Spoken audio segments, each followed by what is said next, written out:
Science fiction, the great teacher, the great inspiration. It helps us see the endless possibilities of life. So let's be inspired together.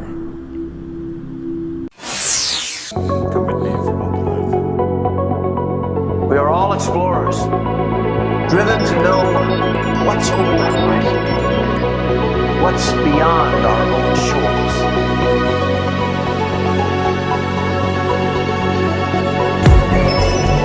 Sending out interceptors. We have taken them completely by surprise.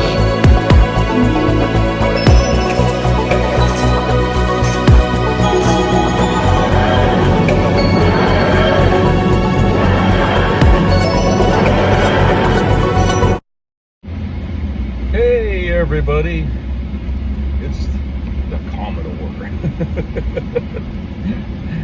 How's everybody doing? Really nice today here in Maine, and today, I was watching some videos here on YouTube about Strange New Worlds. Okay, it's a Paramount Plus streaming show that's been on for its seasons are not the same anymore like they used to be when I was younger, but it's been on for 2 seasons. I'll just put it like that. Okay, and the show is okay. Okay, it's not as it's not like the same caliber as like TNG or Voyager or Deep Space Nine. Okay, but it does have its good aspects of it, and I like, one of the things I like is they went back to like an episodic series instead of this serialized whole, like a whole season of just one story. Okay, I didn't like that. So I liked it on that basis too, and they got good actors, which is important. They have really good actors on the show, and I like having to revisit some characters played by different actors that we were familiar with, when we had TOS and all that. But getting to see a little different version of these same characters as they were younger, and serving under a different captain. And dog. Okay, so yeah, I mean it's a good show. I like it, and it's engaging. It feels a little more down to Star Trek Earth than the other stuff that Paramount's been spitting out here as of late. And so I heard that the season 3 is coming out in a couple of weeks. Okay, we've had to wait a long time for the season because of the strike that went on for quite a while, and everything was put on a hold. So, and then there were some other things going on, like there's a merger between 2 companies, Paramount and Skydance, I think. And I think that was slowing things up. So this season 3 has been long overdue here to come out, but it's going to come out in a couple of weeks on Paramount Plus. And I heard that it's going to be renewed for seasons 4 and then 5, and that's it. And keep in mind, a season of one of these shows is only like less than 8 episodes. Okay, so yeah, it's going to be it's going to come and go really quick, unfortunately. But I feel like, just when people were starting to warm up to the show, it's already going to kind of just fade away, and it's unfortunate. I think it was a show that had potential staying power. If Paramount really wanted to have an ongoing series with this, I was thinking 7 or 10 years, would be a nice long series. I mean, because like I said, the seasons are so short, so you could add another couple of seasons here and make it like a 10-year show. you know. But I don't know. It's like Paramount's always got something on the fucking burner all the time. And it's like, well, why don't you guys focus on just one thing? One fucking thing. And table all these other things you want to do. Like this Star Trek Academy they want to do here, which I'm not really interested in. Okay, I'm sorry. I realize, I think Robert Picardo was supposed to appear in that somewhere. I don't know. But it's not enough to entice me to want to get engaged with that series. And then I hear that Paramount is still planning on doing a Star Trek 4, not, you know, a remake of Star Trek 4 The Voyage Home, but another fourth film in the J.J. Abrams Kelvin timeline thing, which I don't think anyone's really interested in that either, because the last couple of Star Trek films based in that timeline didn't fare too well with fans. I mean, people still laugh about it and make and poke shit at it all the time, even to this day. So nobody's really that interested in that timeline. Okay, now I know they incorporated aspects of it in Discovery to try to give some legitimacy to it, but it's just not interesting. Okay. It was an attempt to try to create a new kind of Star Trek with some old characters that we grew up with. But at the end, the stories were weak, I think, and it wasn't very remarkable. It was just a lot of special effects and, you know, showmanship, basically. And the movies really didn't have any lasting power. I doubt anybody bothers to rewatch these things, you know. I know I haven't watched any of those in quite a while, you know. It's like there's really nothing about it, you know, that really is like, oh, you know, I feel like watching this today, you know. I don't get that with those J.J. Abrams films. So, what do we got here? So, yeah, there's that about that. So, you know, it's Paramount right now. People are saying, oh, Star Trek's dead. No, it ain't dead. It's in a slump, I think, is what it is. It's more accurate, I think, to say that it's in a slump. And it's been in a slump before, okay? You know, that whole period of the 70s where there wasn't really any Star Trek, but just the reruns of those 3 seasons of TOS until the first movie come out. It was in a slump then. But it's like Paramount doesn't want the show, doesn't want a period of nothing being on TV that isn't Star Trek. But they didn't have to worry about that, because you still got all that other material they've made already. Okay?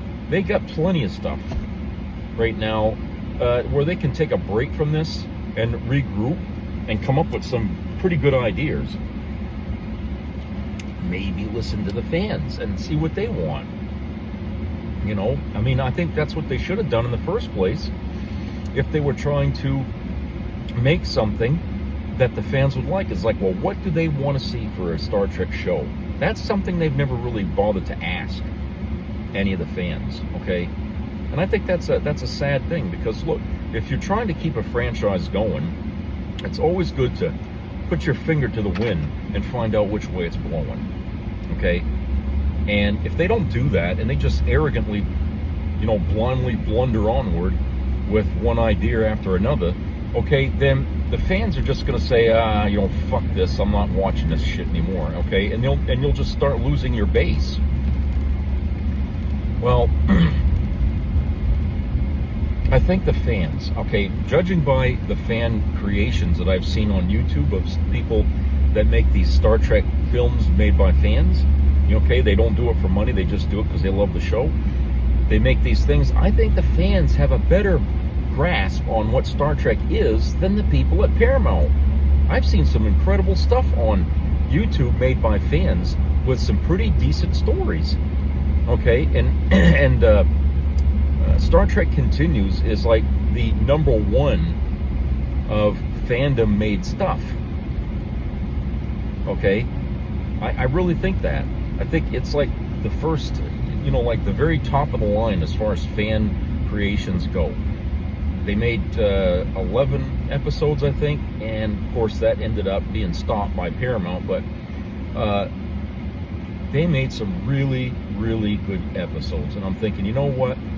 Instead of stopping these fans from doing what they're doing, why don't they fucking hire these people as advisors at the very least and say, look, show us what Star Trek is, okay? You tell us what we can do. You know, sounds reasonable, doesn't it?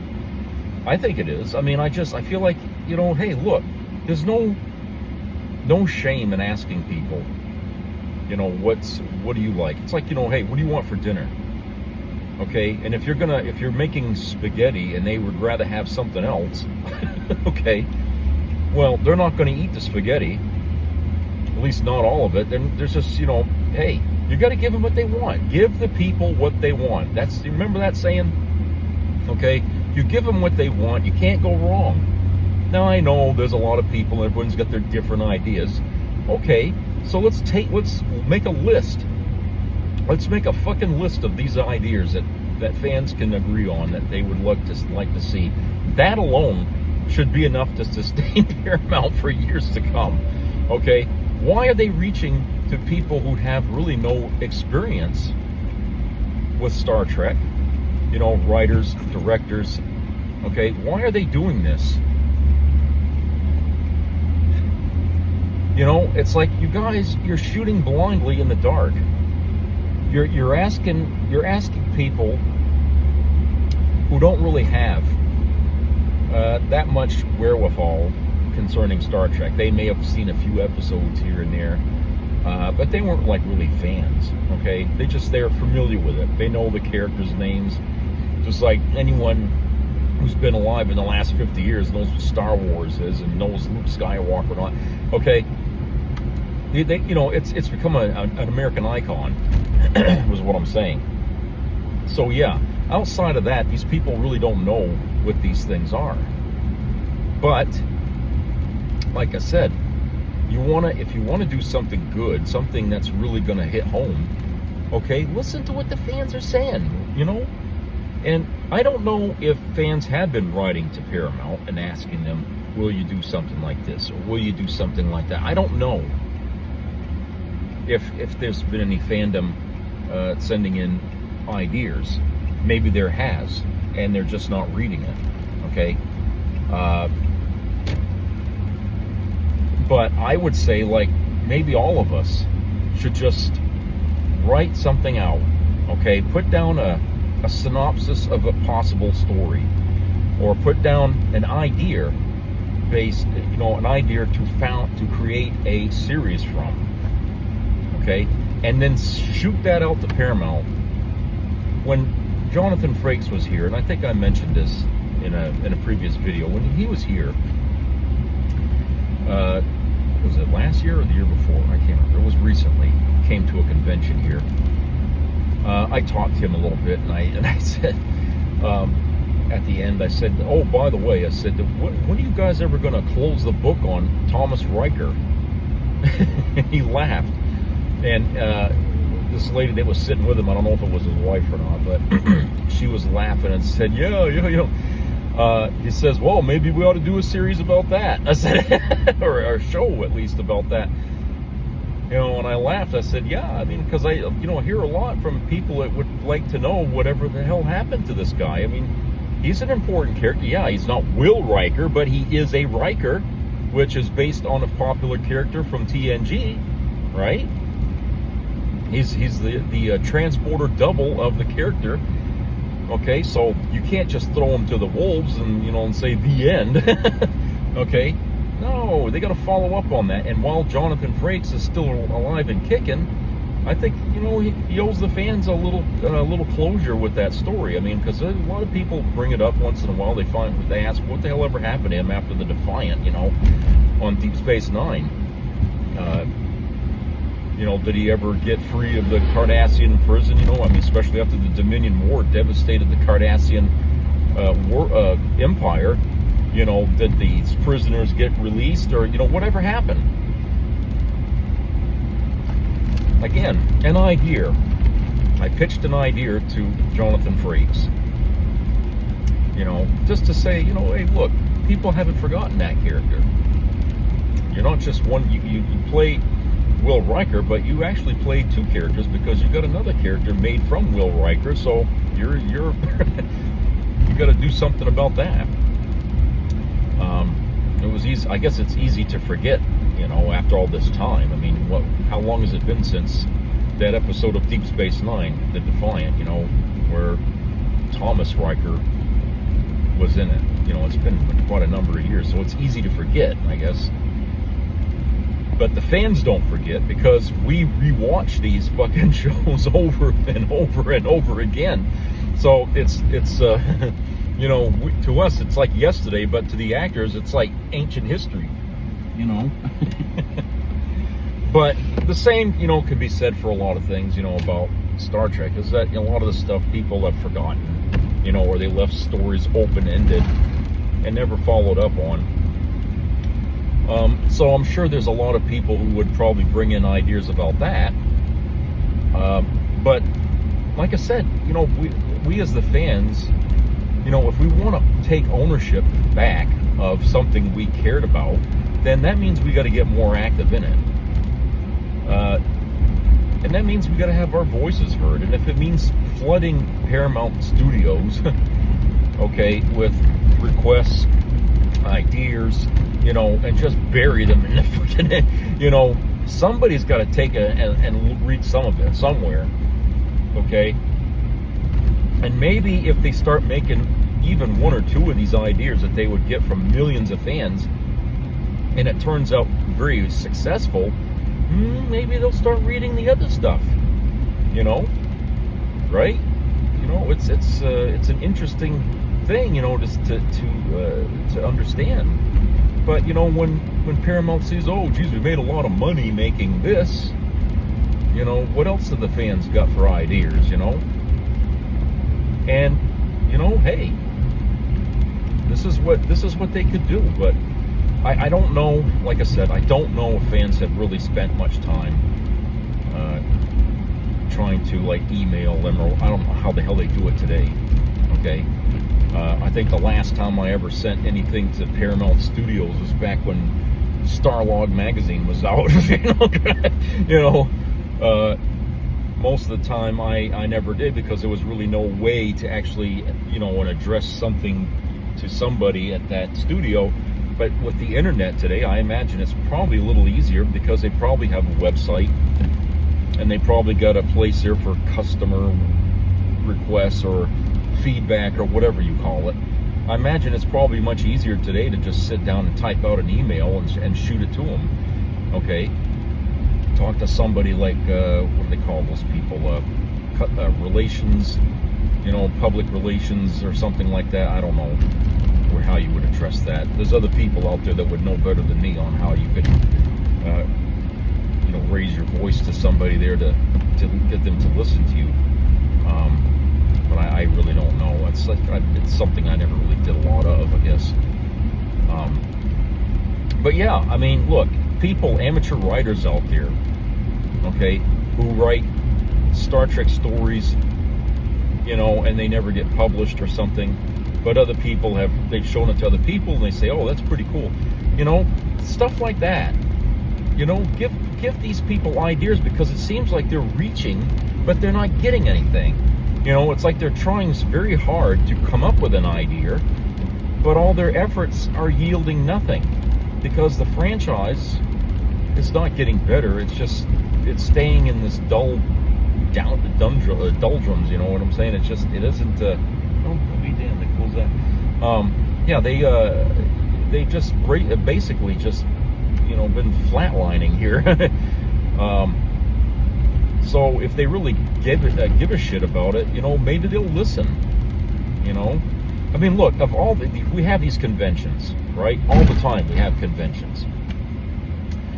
And we get people, I don't know if we actually get people from the studio, like the heads of studios or something, that show up to these things, but we do get the actors, okay?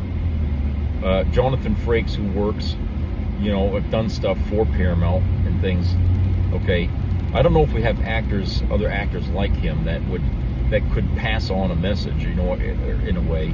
or something like that. But as we should take the opportunity at these conventions to throw, pitch ideas to people that might listen, that are there, and see what that creates. We'll never know unless you try. And especially when you got an audience there and they hear what you say, and you get a bunch of people applauding and cheering the idea, that encourages people to kind of put a footnote in their mind about, maybe we ought to think about going in that direction. To give them something to an idea. And, going back to Star Trek, Strange New Worlds, I know that show was kind of hatched from an old idea from way back, in the 80s, I think, where people were talking about maybe doing a series with Captain Christopher Pike and Spock and all that stuff. That was an old idea that found its footing, in all these years later. So I feel like, maybe, this can be done. I mean, it should be easier, I would think, today to reach out to them and to try to get things realized. But what I would like to see is a little bit more proaction with the fans getting involved and throwing some ideas out there. And I think that if we all agree to try to do that, maybe the flood of requests and ideas and, story ideas or something, it will hit somebody. We got to do something. I mean, because don't you find it frustrating that, they start something and it doesn't take off right off, and then all of a sudden they say, we'll get rid of it. They start something else and it doesn't take off immediately, and then we've got to get rid of that, because that's kind of the way the trend has been up to now. Okay, Strange New Worlds deserves to stay on longer. Okay, the other shows, not so much. Okay, I haven't met anybody yet that's going to miss Discovery. Okay, I haven't met anybody yet that's going to miss any further adventures of Picard. Okay, both those TV shows were not handled properly in a manner in which we expect as Star Trek fans. Okay, they were done with a style that is alien to the Star Trek genre, and just because it is alien doesn't necessarily mean it's right. Okay, some things shouldn't have to change. That's why remakes or reboots of things don't always work, is because somebody comes into the fucking picture and they bring their own chemistry, their own idea of what it should look like. Okay, they detract from who the people who previously done this stuff had set into stone as this is how you recognize this. Okay, somebody else comes in and they try to think they can do it better, and they do it in such a way that it makes it seem like it's a whole different show altogether, that it's not even the same thing or even part of the same series of episodes or movies. And that's where the problem is. Okay, so I think we have too much of that. And if you're going to be doing anything Star Trek related, then it should feel like Star Trek. If you don't like the idea of having to work within margins, then create your own thing. Start your own thing. We certainly could use more original ideas out there. Okay, I think we've gone as far as we can go, I think, with certain franchises out there, and it's time to for somebody to step up and say, I'm going to have this new idea, we can do this and that about something else. Let's create new franchises now. Okay, let's start something new. Okay, we need more of that, because during the 80s, that's pretty much all we got during the 80s was people creating new franchises. A lot of the ones that exist today started in the 80s, okay, or in the late 70s. A lot of these horror flicks and stuff started in the 70s. But we used to create franchises in those days, and we stopped doing that. What we do is we try to retread old ground by putting a different set of makeup on it, or something else, and it doesn't, and it's run by a bunch of people who's never really grew up with this stuff, and they don't know what it is. I remember when I watched, there was this A-Team movie that they made with Liam Neeson as,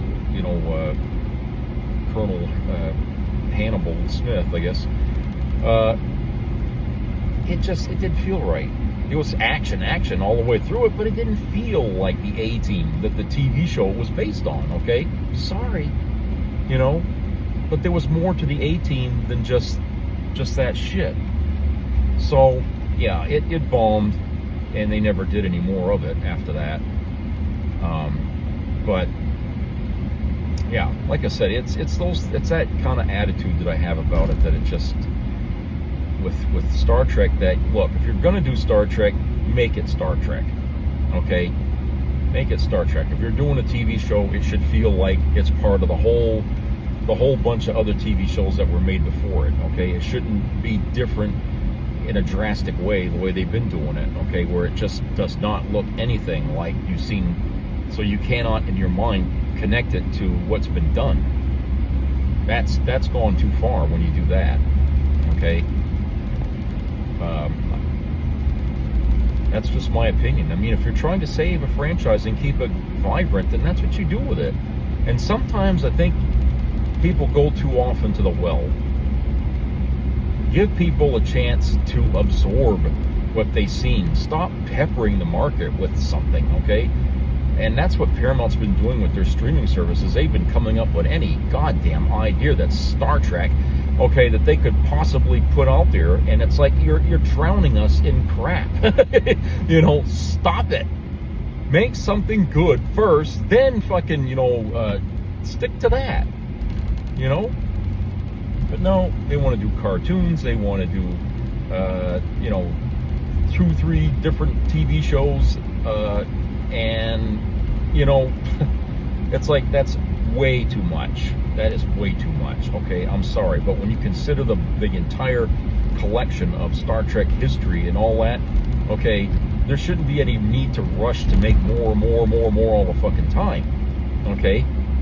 And then this last Star Trek movie they made, what was it? Well, it wasn't really a movie, like you'd find in that theater. It was released at Paramount Plus. It was a Section 31 movie. That completely tanked. Okay, that was a total waste of money there. Again, another attempt at trying to create something based on something that has absolutely nothing to do with it. It's Paramount reaching, grabbing any stupid idea that comes their way and trying to do something with it. But it doesn't work. It just fucking doesn't work. And they should learn up to this point now that, hey, we gotta do better. We gotta give the fans what they want. And so that's why I say, us as the fans, you, me, everybody, okay, we got to get more active. We got to get involved, okay? If you care enough about Star Trek, then it's a must. I think it is a must. And I think, I'm going to try to do something. I'm going to try to look up Paramount Studios, I guess, or something like that, and try to draft some kind of a letter or a complaint or whatever, or maybe an idea that they could work with, okay, something, just to give them some help, because they desperately need it, I think, because they are killing the franchise to the point where people are actually saying Star Trek is dead, okay? I don't believe that it can die, because the basis of that show has always been about giving us stories about the times we live in, okay? So that's timeless. The show should be timeless. It should always be reflecting on what's going on in our lives, and the reason people look at it as dead is that it hasn't really been doing that for a long time. It's just been creating science fiction shows, okay? But they don't really have a message. There's really nothing there to indicate, what we're trying to take away from this episode. There is no underlying theme there or a message. So we got to do something about that. We have to, get people involved in getting their voices heard about the show, and say, well, we need to go back to Star Trek's roots. That means we got to go back to the book of Gene Roddenberry and see what it was he was trying to do when he created that series, and go back to that, because that was the staying power of it. That's what made TOS, TNG such great shows, is because there was always something there to reach for that had something to do with us, okay, at that point in our lives. So we need to do that. So I hope everyone will watch this video and get the same idea and do the same thing with me, because that's what I plan to do. I think it's time, long past time, we fans got involved in that. All right, take care, everybody. I'll talk to you guys later.